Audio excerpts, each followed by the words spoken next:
Unfortunate.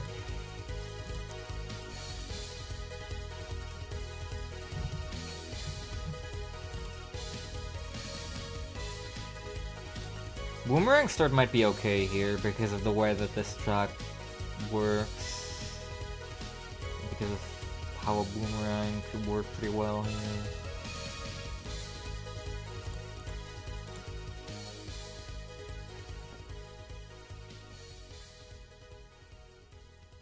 Like, look at the way that it curves. It's pretty good for the boomerang.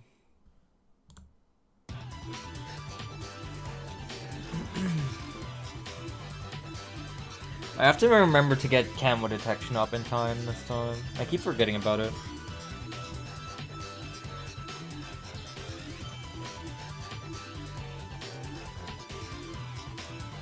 It's not a problem plopping down a spike factory if I need to. But if I don't have the money, then, well, whoopsie doodles. Village is the plan for later. Getting a camo detection up via a village is pretty expensive, because the village itself is 1.2k. And then you need grow blocker for 400, and you need radar scanner for like 2,000, which is too much for the early game. Spike factory is pretty decent. It serves you well until like close to 40, at which point you'll have something better. And, you know, you can just place down Etienne. That is usually the easiest way to go about it. Or you can use a different hero like Sada, but like I think Sada is kind of boring because she could also just solo win you the entire game. Let's be real. Because Sada has automatic camo protection and is really strong, has really good abilities. Eventually she just gets natural lead popping as well. So it's like, come on. I haven't used Quincy much. But I could see myself using him. Oh, but also, like, the thing about Etienne is this skin is just the best. He's controlling dragons, like, how much better can it get? Yeah, Sada is still incredibly busted. She probably was nerfed quite a lot, but she's still very much busted. I don't think there's a reasonably good way to nerf her, honestly. Anything you try to do seems like it would be pretty boring.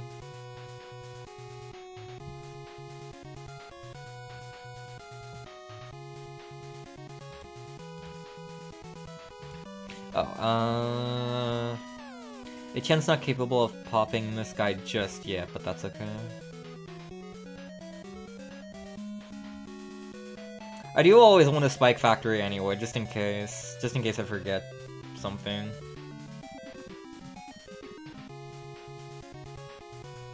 I think now is the time for a village. My boy Oven. Oven's not a hero I've played with much, but the couple of times I did play him, he was pretty good.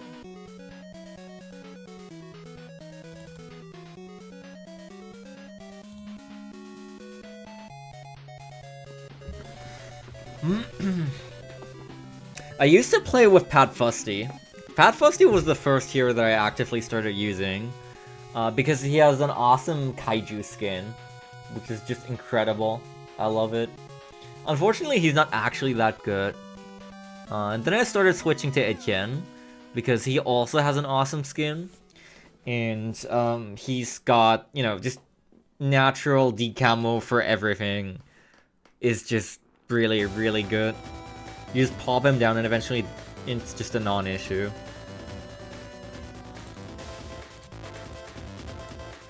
And the skin is so good. Like, look at him, he's so cozy. And also he's controlling dragons. It can't really get any better than that, honestly. Forge godlike skin. Interesting. Don't think I've seen that one.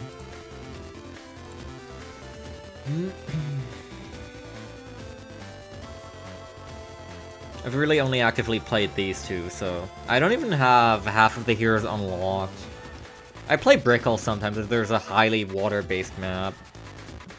Just because it's funny, like, Naval Tactics does so much. It's incredible. Just how fast water towers can fire. Just how much power you can get.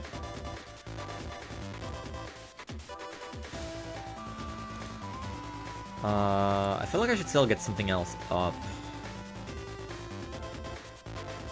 I could try and get a heli up for fun.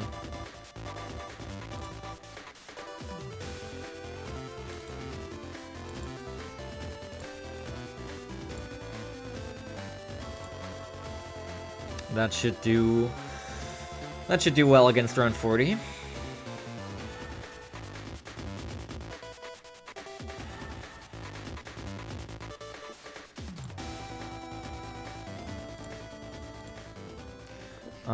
Have it there for a while. Trying to think what to do next.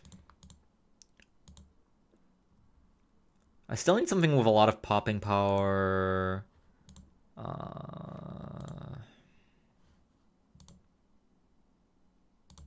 Oh, okay. There we go. There's my camo detection. To last me all the way to... you know, all the way until I have a Spirit of the Forests. I was thinking about skipping the boat this time. But I might just go for it again. It's kind of an easy pick, if you have water available.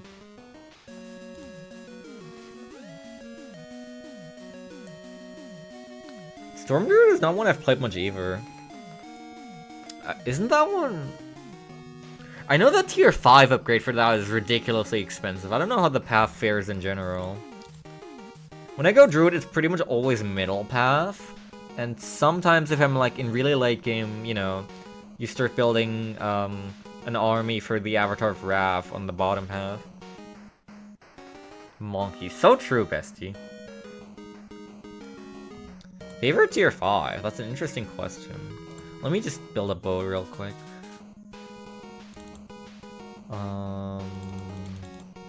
There. And while I'm here... That should do me well for a while. Favorite tier 5?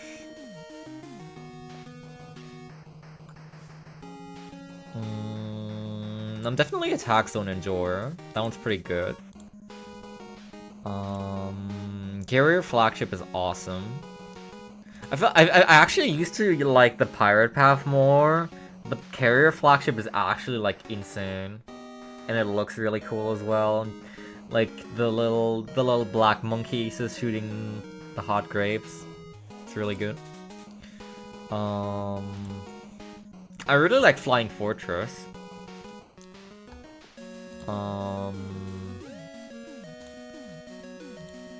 Ray of Doom is obviously spectacularly flashy.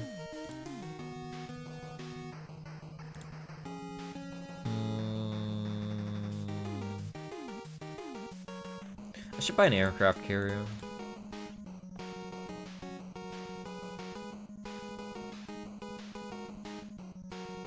Sentry Champion is a very fun one. I really like the Engineer Sentry path. I don't get to use it that much, because usually the main thing you use the Engineer for is like, you just build double gun and solo the first like 30 rounds. But that one's very fun. Lord of Darkness is a good pick.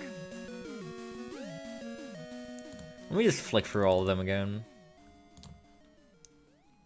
Crossbow Master's pretty fun. Glaive Lord's fun if you can get it, but it's expensive.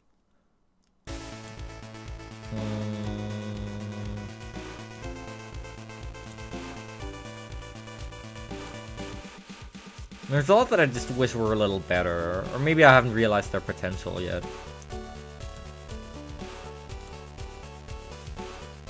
Oh, recently I've been, you know, getting more accustomed to building top path here. I've started to realize this path has way more potential than I always knew. When I build Wizard, I pretty much always build down middle, or sometimes bottom, but this path is actually pretty good too. It's pretty inexpensive too. So that one's fun.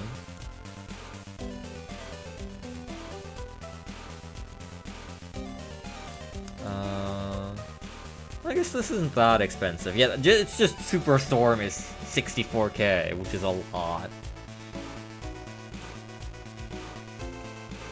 Oh, who could forget about Banana Central, the best tier 5? Or Super Mines. This actually just solos you around 100. Carpet of Spikes is very fun. Really, all of these are quite good. Primary Expertise is also surprisingly good. Sometimes when I'm mainly using Primary Monkeys, I like to go down top half on the village. And, like, it actually does a lot for you. And Primary Expertise is surprisingly funny. Just because, you know, the one upgrade with which the village itself attacks. I haven't unlocked any of these yet, but I imagine this will be very fun, because I love dinosaurs. Ball lightning is really strong, huh? I've never really tapped into that path, except, you know, in like really late game in free play when I'm going for Superstorm. Maybe I should try that out sometime.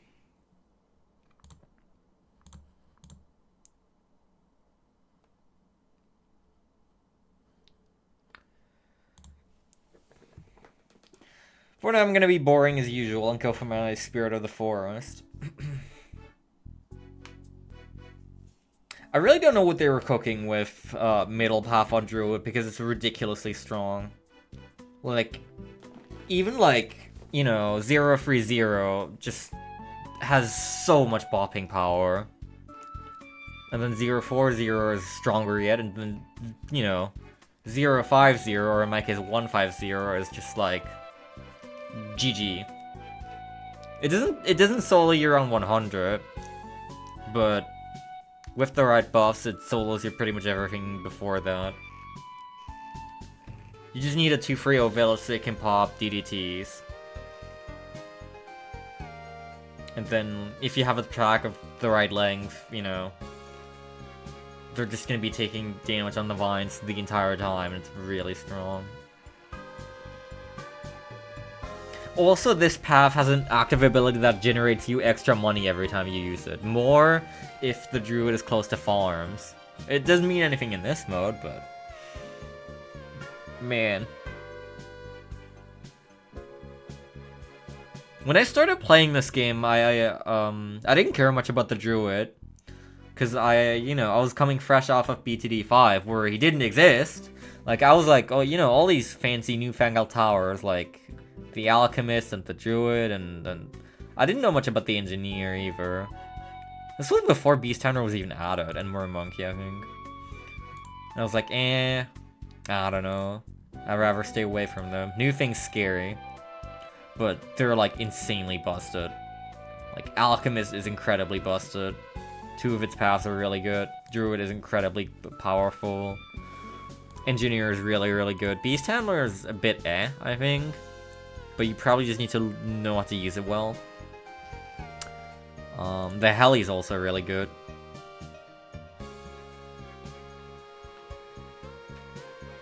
I think there's... I don't care much for the middle path on Heli, but if you can get the top path upgraded decently, then it's got really good power. And if you go for like 0-3, that's incredibly powerful against Moabs, and it's pretty cheap too. Moabs, BFBs, ZOMGs, you name it. It's got quite a lot of pushback force. Didn't know you were a fan of Apes vs Zeppelins. I am. Someone, I don't remember when it started at this point, but there was someone in my friend group who started playing this game again, and then, you know, other people started joining in and started playing co-op, and then one after the other, like, everyone just started playing this game again. It's been really fun. It's like a nice little time thing when you only have a little time on your hands and you just want to play a round or two. Turn your brain off. It's a very nice, like, cozy game. Because you don't gotta do much. You just, you know, watch your monkeys do the thing. You kick back, you relax with some good music, and you win the video game.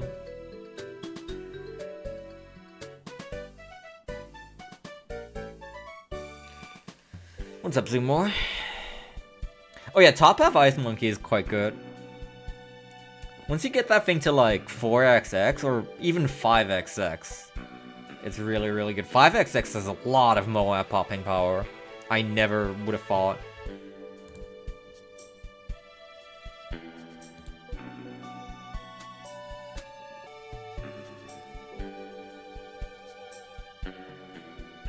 I'm gonna not build a sniper on this one and just I'm gonna build a carrier flagship because I'm boring, but I'll look for some other things. Maybe we can build an Apache dart ship. See if that's enough for around 100. It should be, because, you know, 150 Druid and then 520 boat should be able to solo that realistically. Still. Wonder if it's worth like getting Call to Arms and or Homeland Defense for around 100 if you're not really investing in anything else. Or like you could, if you wanted to play an alternative hero, on round 100, just like using Brickhull's naval tactics on a carrier flagship should do you a lot.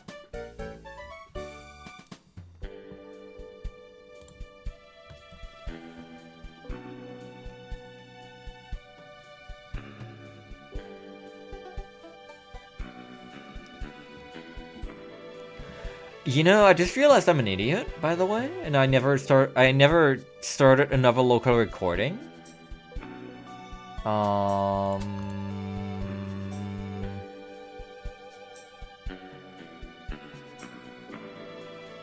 Whatever, I'll just export this to YouTube. Now, like, you know, my voice is over it, which kind of sucks. Because for YouTube uploads, I prefer to have the raw gameplay. But it's okay. I spend quite a lot of time just looking at tier 5 upgrades anyway. So without the context, it's probably kind of confusing.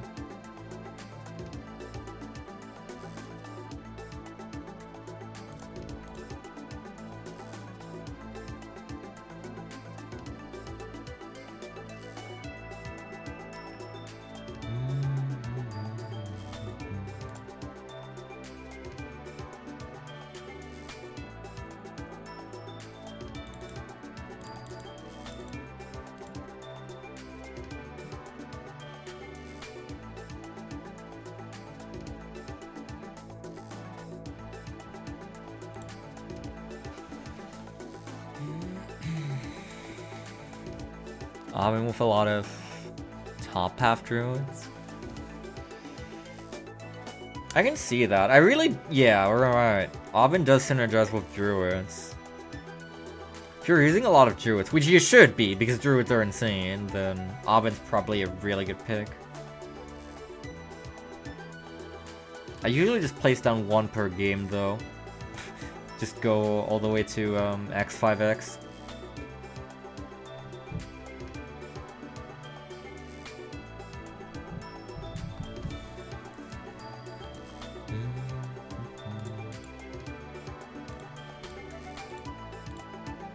Oh, by the way, since you're here, I can talk about this. After you're on, or like, after I was back home, because of you're on, I downloaded There Is No Game, and, gave it a casual play myself. The entire casual play, with all the achievements on Steam, took 30 minutes. Less than 30 minutes. Kind of incredible. But it was a fun 30 minutes. It was a very good 30 minutes. So thank you for reminding me of that game. Because I definitely remember having played it already and having seen it. But that was years ago. But when I saw you run it, I was like, yeah, this game. That was fun. I should give it another whirl. So I did. I was really excited for that run too. It was good. 98. 99. 100. I can almost buy something else, but only almost.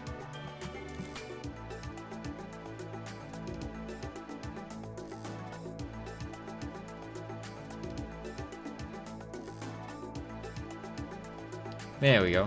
100 farm. Not bad. Alright, well, this is where I would cut the recording normally, but I'm not recording, so, whoops.